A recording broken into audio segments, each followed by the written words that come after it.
Vamos con las noticias de las 7:30 con la ayuda pues de don Eric Gutiérrez.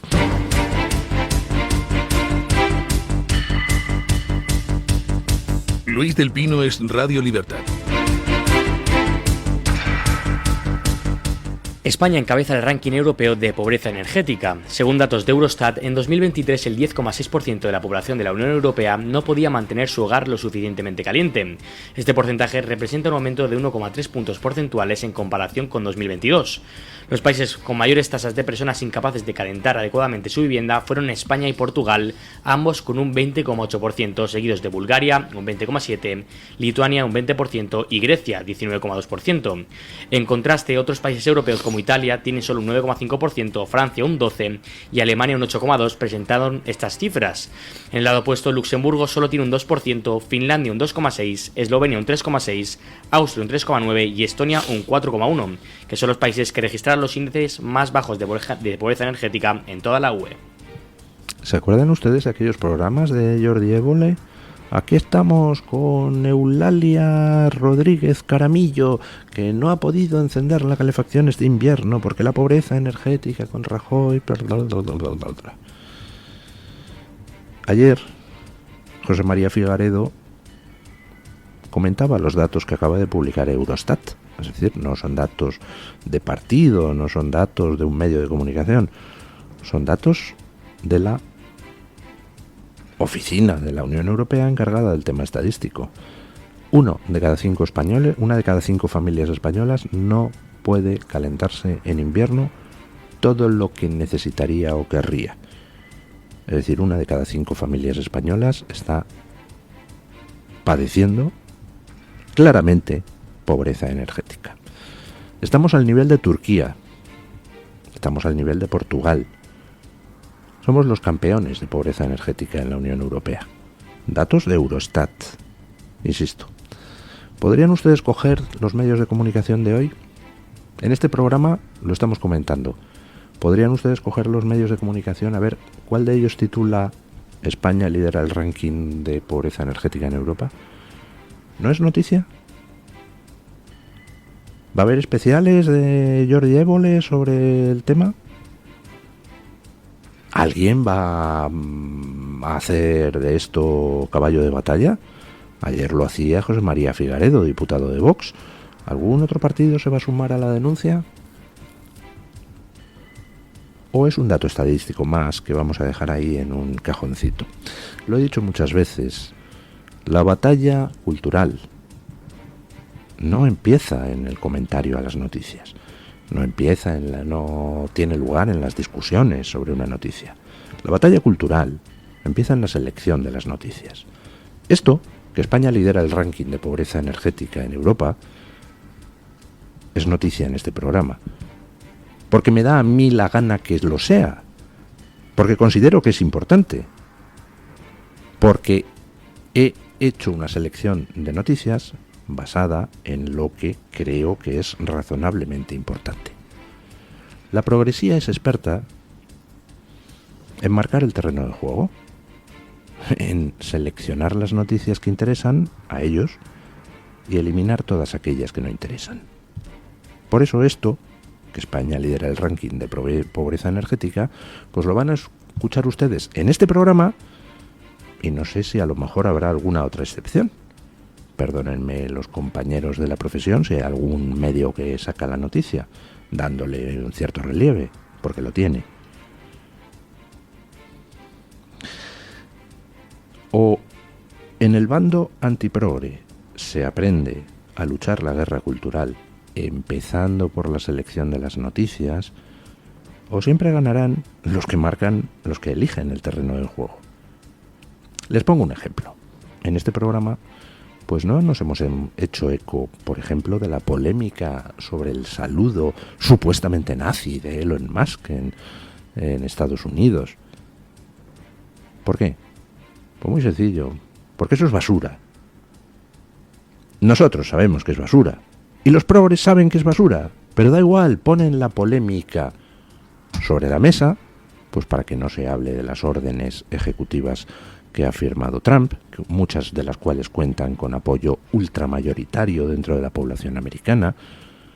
Ellos seleccionan las noticias para llevar el agua a su terreno informativo. Y cuando no hay noticias, difunden falsedades a sabiendas de que son falsedades para crear la polémica y que se centre en eso y no se hable de otras cosas. Por eso en este programa pues no se ha hablado de esa noticia, porque no me da la gana de dedicar un minuto a seguirle el juego a la progresía en sus basuras.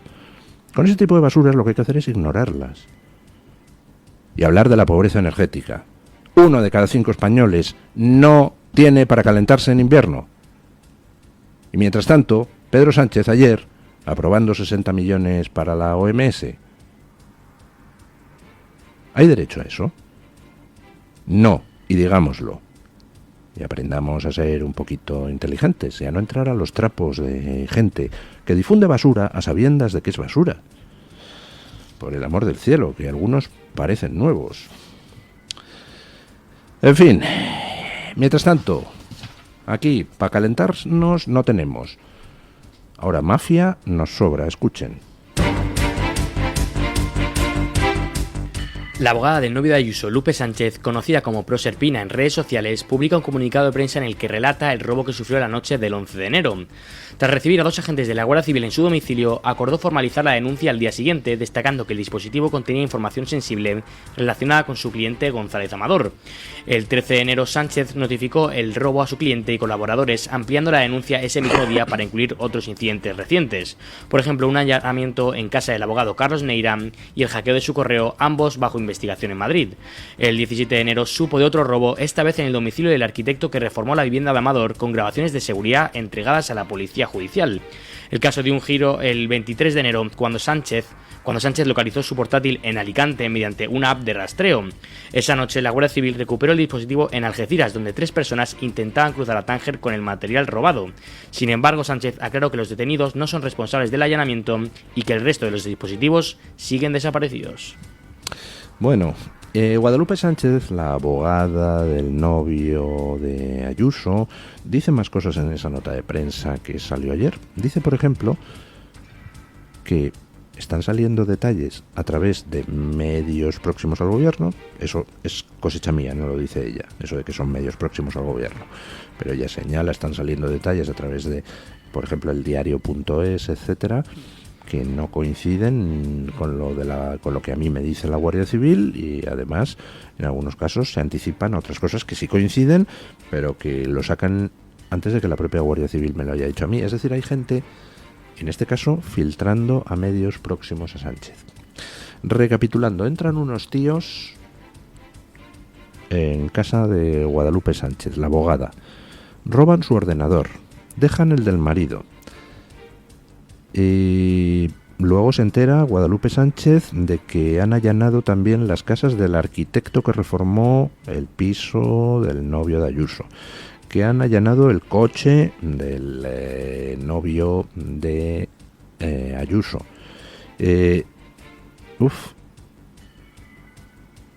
Entonces lo denuncia todo a la Guardia Civil.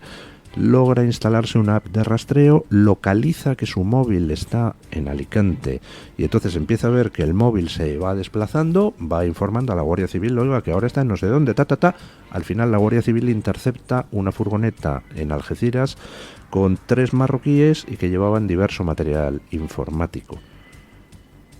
Entre ellos el ordenador que le habían robado a la abogada del novio de Ayuso. Y aclara en su nota de prensa la abogada que le dice a la Guardia Civil que esos tíos pretendían pasar a Marruecos con ese material informático robado, pero que no son los que allanaron la casa de la abogada. Vamos, que alguien entró en la casa de la abogada, le quitó el portátil, lo ha clonado o ha sacado la información y luego se lo ha dado a unos chorizos para que se lo lleven a Marruecos. Básicamente tiene toda la pinta. ¿En qué especie de país ha convertido Sánchez a España? ¿Donde se entra en casa de abogados para tratar de sacar información? ¿Les recuerda esto a algún otro episodio anterior? ¿Recuerdan todo aquello ustedes de la Kitchen, donde las cloacas policiales entraron en casa de no sé quién que estaba relacionado con el caso Bárcenas? ¿Recuerdan ustedes? ¿Estamos ante una Kitchen 2? ¿Una Kitchen sanchista? ¿Un Masterchef?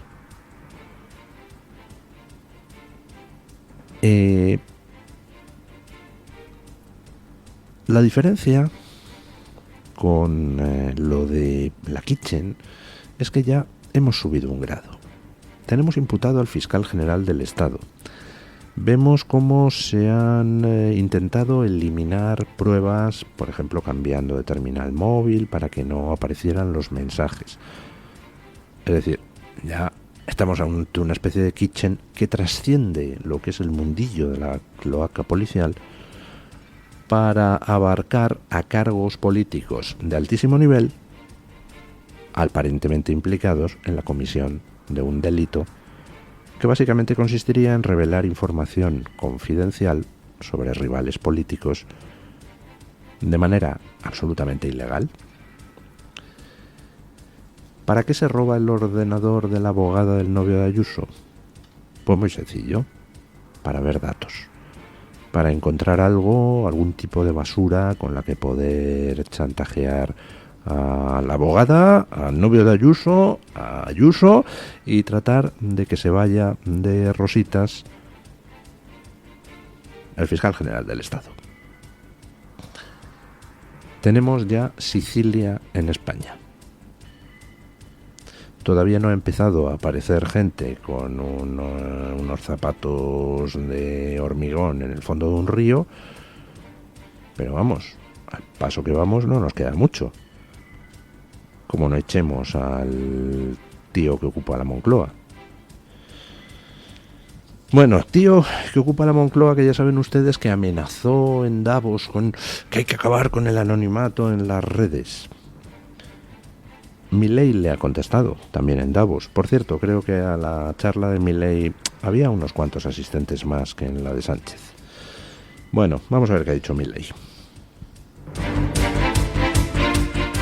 El presidente argentino Javier Milei ha acusado a Pedro Sánchez de pretender callar a todos los que piensan distinto tras la propuesta que planteó en el foro de Davos para regular las redes sociales. No me sorprende nada que un socialista como Sánchez intente callar a todos los que piensan distinto y que el único mensaje sea el que él quiere. El presidente del gobierno, Pedro Sánchez, propuso una serie de medidas para abordar en la Unión Europea lo que considera una amenaza de las redes sociales para la democracia. Entre las medidas destacadas se encuentra eliminar el anonimato en las plataformas y responsabilizar a los propietarios de las redes sociales por lo que ocurra en ellas. Sánchez aprovechó su intervención entonces para cargar especialmente contra los llamados tecnomillonarios. Por su parte, el líder de Vox, Santiago Abascal, elogió al presidente de Argentina, Javier Milei, por criticar la intervención de Sánchez en Davos. Según Abascal, el jefe del Ejecutivo español acudió a dicho foro con el objetivo de complacer a Soros. En un mensaje publicado en la red social X, Abascal expresó su alegría al ver que, gracias a Milei, se escuchó la respuesta que merece el tiranuelo en este tipo de encuentros multilaterales. Bueno, pues lo que ha dicho Milei es una obviedad, pero no por ser una obviedad deja de ser noticioso. Milei ha contestado esas pretensiones de Sánchez de que quiere acabar con el anonimato en las redes, pues diciendo lo que es Sánchez, un socialista que quiere acallar a todo el que no piensa como él. Lo de la propuesta de Sánchez ya lo comenté ayer, o sea, es infumable. Y de hecho va en contra de la legislación europea, que precisamente lo que hace es tratar de proteger a los whistleblowers, a los que, perteneciendo a una organización pública o privada, pues cogen y dan un paso adelante para denunciar irregularidades que se puedan estar cometiendo. ¿Cómo se protege a los whistleblowers? ¿Cómo se protege a los que dan la voz de alarma? Pues hombre, permitiéndoles el anonimato, precisamente. Un tío que está, yo qué sé, en el Ministerio de Transición Ecológica y que tiene noticias de que hay una chorizada donde alguien se está llevando crudo no sé qué, pues una de las formas que tiene de poder parar la chorizada es darla a conocer. Y se puede dar a conocer de muchas formas. Darla a conocer a los medios de comunicación, darla a conocer a través de las redes, presentarse en el juzgado a presentar una denuncia, pero claro, eso tiene la desventaja de que entonces le machacan, evidentemente. Los chorizos, los corruptos, para protegerse, pues machacarán a cualquiera que ponga de manifiesto sus chorizadas o sus corrupciones.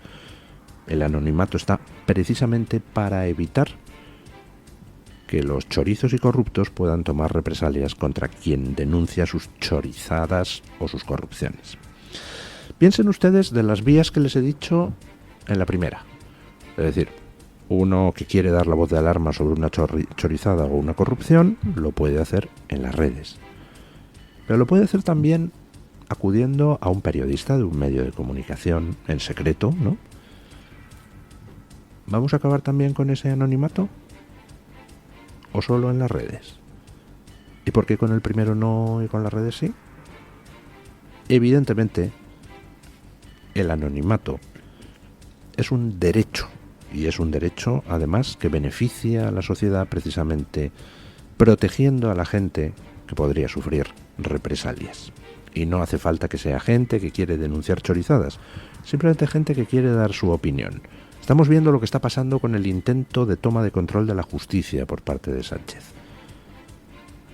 Si un juez pues tiene las pelotas muy bien plantadas, pues puede, las pelotas virtuales, puede ser juez o jueza, pues puede coger y en las redes opinar sobre las cosas que está haciendo Sánchez. Pero claro, sabe que a partir de ese momento le ponen la cruz y no va a subir en la carrera judicial. Cada vez que el Partido Socialista tenga en su mano influir en un ascenso en la justicia, dirá, no, este no, que una vez tuiteó contra Pedro Sánchez.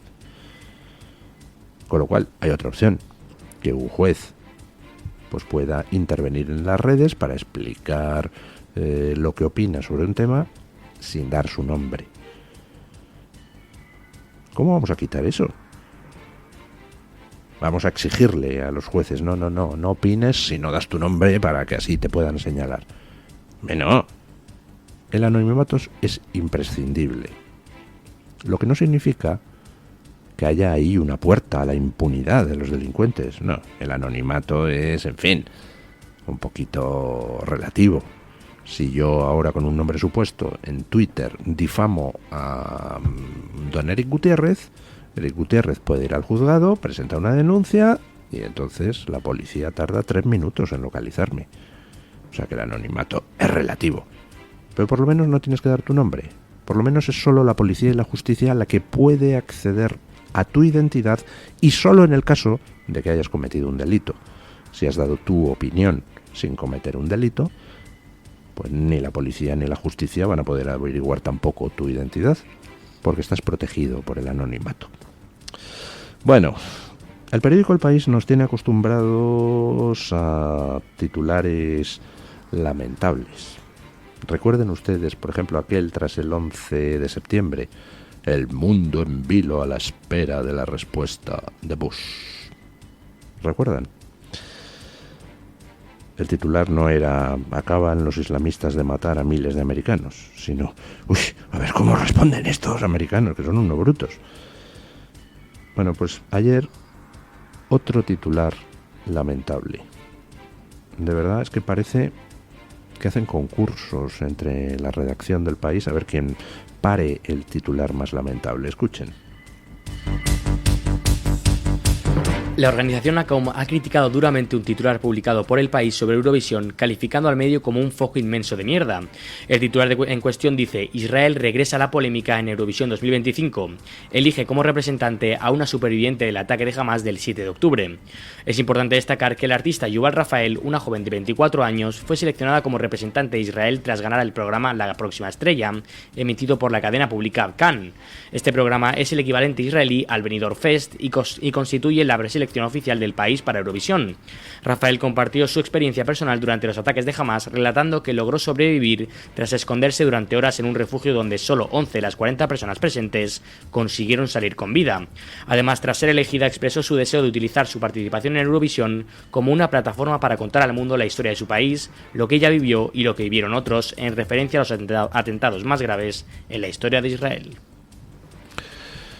O sea, Israel elige a una superviviente del asqueroso pogromo del 7 de octubre. Y el país titula diciendo: Israel revive la polémica.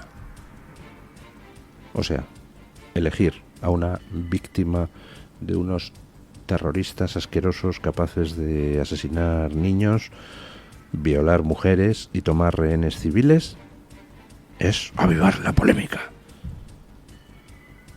Ya. Qué canallas los de Israel. Fíjate que sufren el pogromo más cruel desde los campos de exterminio nazis y encima los tíos ahí pues ponen en el candelero a las víctimas en lugar de ocultarlas, llenos de vergüenza. ¿Pero cómo se puede ser tan asqueroso, de verdad?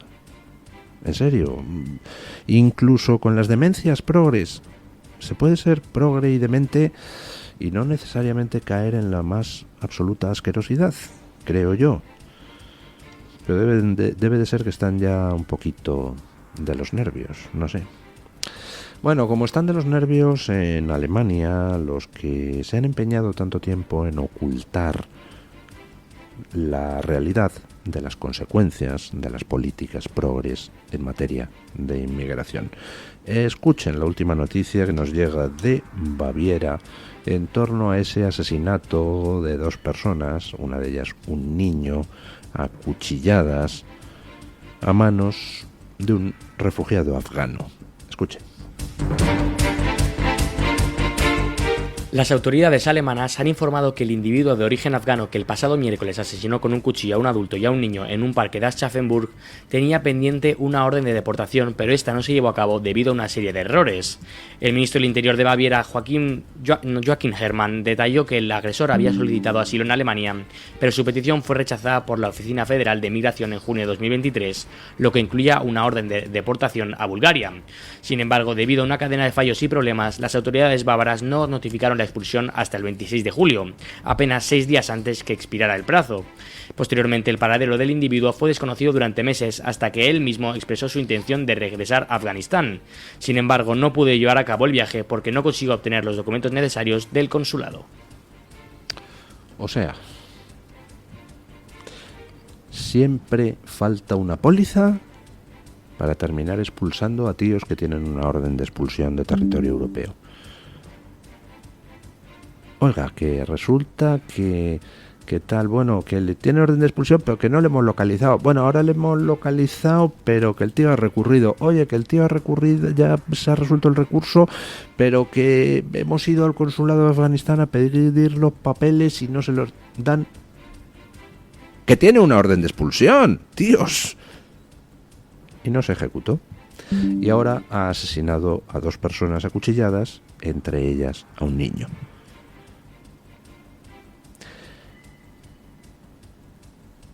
Esas son las consecuencias de las políticas migratorias de los últimos años, en las que tanta influencia tuvo esa persona a la que Dios confunda llamada Angela Merkel, una de las peores presidentes de Alemania. No solo ella, toda la casta política alemana. Recordemos cómo, por ejemplo, se dio orden a la policía de ocultar las violaciones en las celebraciones de fin de año, de no sé qué año, donde grupos de musulmanes habían violado a numerosas alemanas. Recordemos cómo en distintos países europeos se prohíbe a la policía hablar del origen étnico de los que cometen ciertos delitos para no inducir al racismo. Recordemos cómo el gobierno de Keir Starmer ocultó las relaciones con el islamismo del atacante de Southport, que mató a 3 niñas acuchilladas. Tenemos una asquerosa casta política europea que ha estado sistemáticamente ocultando la degradación de la seguridad que se está viviendo en Europa por culpa de sus políticas migratorias, precisamente para tratar de no tener que corregirlas. Luego se extrañan de que en estos momentos pues la AfD en Alemania ya esté segunda fuerza, y al paso que vamos con esto del afgano, pues lo mismo termina dando el sorpaso a la CDU antes de que se celebren las elecciones, que no quedan muchas semanas. Luego se extrañan de que ganen los Trump, los Milei, las Meloni, de que suba Vox en España, de que gane el FPO en Austria, de que gane el partido de Geert Wilders en Holanda. ¿Cómo no van a subir? ¿Cómo no van a ganar? Hacéis políticas canallescas, causáis dolor a la gente y encima ocultáis la verdad, ocultáis la información para que la gente no pueda protestar contra vuestras políticas canallescas. Claro, eso funciona durante un tiempo. Llega un momento donde una gota colma el vaso y la gente dice, a tomar por saco. Oiga, que está usted votando a una de Alemania que es hija de Benito Mussolini. Y dice, me importa un bledo, como si es hija, nieta y cuñada.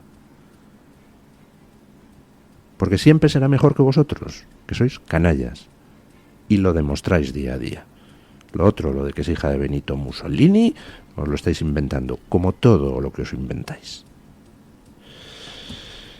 En fin, vamos con doña Rebeca Crespo para que nos cuente de trae hoy la Gaceta en portada. Buenos días, doña Rebeca. ¿Qué tal? Muy buenos días y feliz viernes para todos los oyentes de Mañanas en Libertad. Este viernes en Gaceta.es hablamos de energía nuclear. Eduardo Arriero nos cuenta cómo las centrales nucleares han sido una piedra angular del sistema eléctrico español desde su despliegue en las décadas de los 70 y los 80. En la actualidad representan un 20% de la generación eléctrica nacional y, lo que es más importante, aportan una fuente de energía constante, predecible y barata. Sin embargo, ya saben los oyentes, el Gobierno ha dictado el cierre progresivo de todas las centrales nucleares, empezando por Almaraz en el año 2027. Este cierre va a aumentar los precios de la luz y restará soberanía energética a España. Nos lo detalla ahora mismo en Gaceta.es Eduardo Arriero. En el ámbito internacional, el Gobierno de Baviera ha admitido que el afgano que mató a un adulto y a un niño en una ciudad tenía una orden de deportación que nunca se ejecutó. Así lo han reconocido las autoridades de Alemania, algo que pues ocurre demasiado a menudo. Por otro lado, en Estados Unidos, Donald Trump ha dicho adiós a las cuotas. Carlos Esteban nos cuenta cómo el presidente ha puesto fin a 60 años de discriminación positiva en la contratación pública en este país. Recomiendo, como siempre, las columnas de opinión y muchas otras cosas que llevamos en portada. Muchas gracias y feliz fin de semana.